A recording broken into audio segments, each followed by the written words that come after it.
What would happen if you called God for help and God showed up? Problem is, do you believe? That's what happens in Mitch Albom's latest novel, The Stranger in the Lifeboat. Joining us to share the plot and how writing this book was a form of therapy is New York Times bestselling author Mitch Albom. Good morning, Mitch. Good to see you again. Good morning. Thank you. All right. I want to remind people of kind of your background. You grew up with a sense of faith, a sense of community in a small town. And at 5 years old, you kind of knew what your career might want to be, and that was you want to be a garbage man. Why?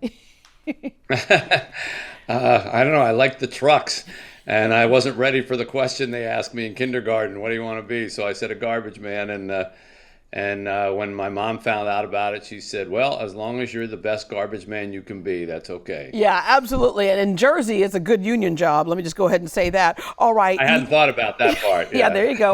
I was that kid. All right.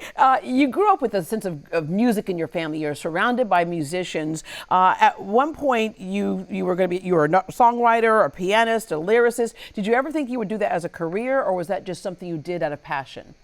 No, that was my intended career. I went to college, but I played music all through it. When I got out, I lived over in Europe as a musician and in New York as a failed musician, but I kept trying. And I happened, just because I had time during the day, I happened to volunteer at a local newspaper because I was playing at night. And I found that I had some aptitude for writing. And one thing led to another, and eventually I gave up on the music and went full time into the writing. Yeah, and there's a great lesson there that we'll circle back around to. But when you say go into writing, you really went into writing. You sold over 40 million books, including some fiction. There are true stories, Tuesdays with Morrie, which we love, Have a Little Faith, and The 5 People You Meet in Heaven. Oftentimes we've had writers on. They'll say they write for other people, but they also write for themselves, and it can be very therapeutic. You are somebody who has a great heart. You and your wife have a number of charities. You opened the first 24-hour medical clinic for homeless kids in America. You help people in Haiti, and we know Haiti is a tough country to be in. It has been for quite some time. And then you wrote your book, Finding Chica, which you say is the most personal for you. Well, yes, because Chica was one of the orphans at the orphanage that my wife and I operate. We're there every month for the last 12 years. We have 55 kids, and she came to us after the earthquake, and for the first few years, she was just the loudest, brashest, funniest kid we had. And then at age 5, she developed a brain tumor, and we brought her to America thinking that the surgeons could take care of it, and we'd bring her right back to Haiti. And she never went home. We ended up adopting her as our little girl, and she had an inoperable cancerous stage 4 tumor. And we traveled around the world trying to find a cure for it. But instead, we found a family, and she lived 2 years, which was almost 2 years longer than they gave her. And you can see her there. Yeah. She's leading me to the bathroom and doing our teeth brushing. But she changed our lives. She gave us a family that we never had, and I wrote the book as a tribute to her. You say that it changed you. How did it change your writing, and did it give you a spark for The Stranger in the Lifeboat? Well, when I wrote Finding Chica, it was mostly written in pain. You immediately lose a child, you write about it, your heart is broken. And then The Stranger in the Lifeboat was really kind of written in healing. Because at first when Chica died, I thought, well, there can't be a God, because how could there be a God in the world who would take a 7-year-old? But as time passed, I realized that my wife and I, when we had gotten married, we got married kind of late, and we prayed to have children, but it didn't happen. And we thought, well, okay, that's a prayer that isn't answered. And then I realized, well, wait a minute, 15 years later, this little 5-year-old girl suddenly showed up in our lives. And maybe that was the answer to our earlier prayer. And I started to think about, when we ask God for help, we want it to come like that, like we're ordering a deli sandwich. And God doesn't work on our timetable. Sometimes things end up coming years later when you realize what you thought was the worst thing that could have happened actually turned out to be the best thing. So I wrote a book about these people who are stranded in a lifeboat after a ship explodes, and they're out in the middle of the sea for 3 days. Nobody's coming for them, and they're crying out for help, and suddenly they see this body floating in the water, and they pull it in, and it's this young guy, nondescript, very average looking guy, and they pepper him with questions, and he doesn't say anything. And finally, one of the passengers says, well, thank the Lord we found you. And he says, I am the Lord.